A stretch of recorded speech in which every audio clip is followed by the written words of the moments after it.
god, and it is from Rarotonga, Cook Islands. And you can also add in Central Polynesia, if that would help in your identifier for location. It was made in the late 18th, early 19th century. It's made of wood, tapa, fiber, and feathers.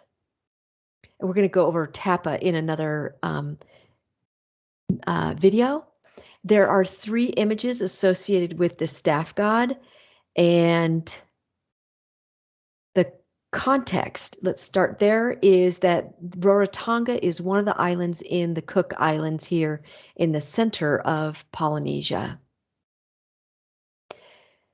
It was settled in around 800 to 1000 CE by people moving further east.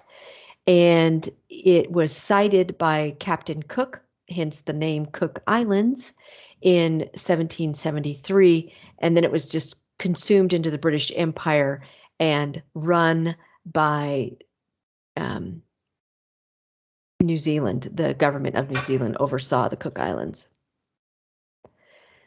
Okay, more context is that in this region, the god of creation and the sea is called Tangaroa. And you can see the head of one of our images, one of our staff gods, is the same head that is featured here with Tangaroa. And he is, as the god of creation, not an acceptable image for Christian missionaries.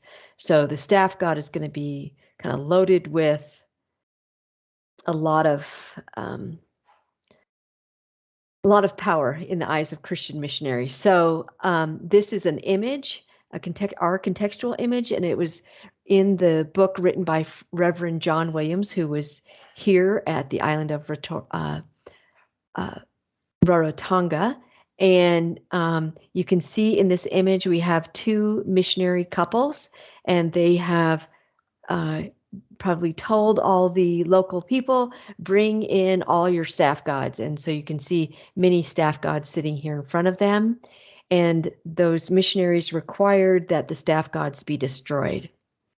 As it says in the Bible, and the idols he shall utterly abolish. Isaiah chapter 2, verse 18. Okay, so the Reverend Williams was given 14 of these staff gods in May of 1827.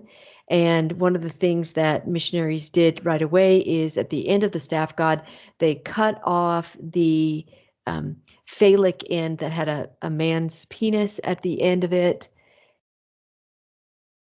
And this contextually, this is the back room of the British Museum. These curators are tending to probably the only staff god of this size that's remaining on the planet, and it's super intact because it's still wrapped up.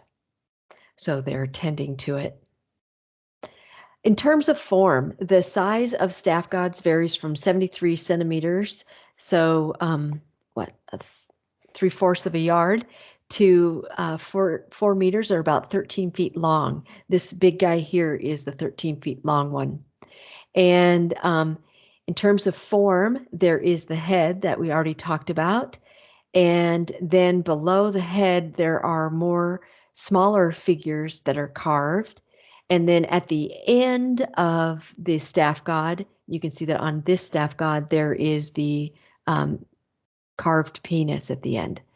And then in terms of form, they are wrapped in this bark cloth or tapa.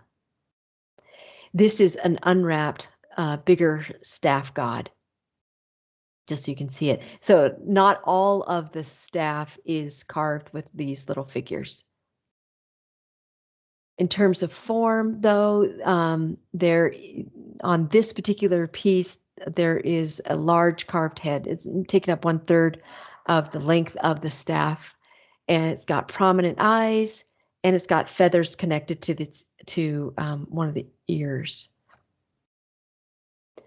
Okay, let's look at content then. What does this all mean? It's explicit sexually in terms of the the carving, the small carving that is below the head. And so there's no oral history or written history saying exactly what these figures are, but art historians believe that they're a combination of men and of women, and that the men are shown with exaggerated phallic symbols or images, and the women are represented here with like engaged in childbirth. So it embodies male and female reproduction. Further content there, the feathers on the head or on the ear of our staff god are likely, gods or representations of gods that are covered in feathers. And we see that with the Ahu'ula feather cape too, right? Just the power of feathers. Okay, more content. We have bark cloth, and this is sort of versioning on form too, right? We have bark cloth wrapping up this staff god, layers and layers. The bark cloth is made by women, and it protects the ancestral power, the mana that's associated with the staff god, because in between each of the layers is mana. And that mana is represented by red feathers that we know from the Ahu'ula feather cape. It represents power. And then there are shells in here that were used in trade. And so all of these layers wrapped with, or this staff god wrapped with many layers of tapa cloth. And the tapa is geometrically painted. You can see the chevron pattern there, painted by women. So the function of the staff god is, well, it's worshipped by Rarotongans, so it serves as part of their ceremonies, their culture. It's speculated that it represents the creator god Tangaroa, and it is also speculated that this is imbued with mana, and when this is unwrapped, it helps with regeneration and fertility for the people of Rarotonga, the Cook Islands. So wood, tapa, fiber, and feathers are what make this up. This is in central Polynesia, and it's called the staff god, made in late 1800s or late 18th and early 19th century.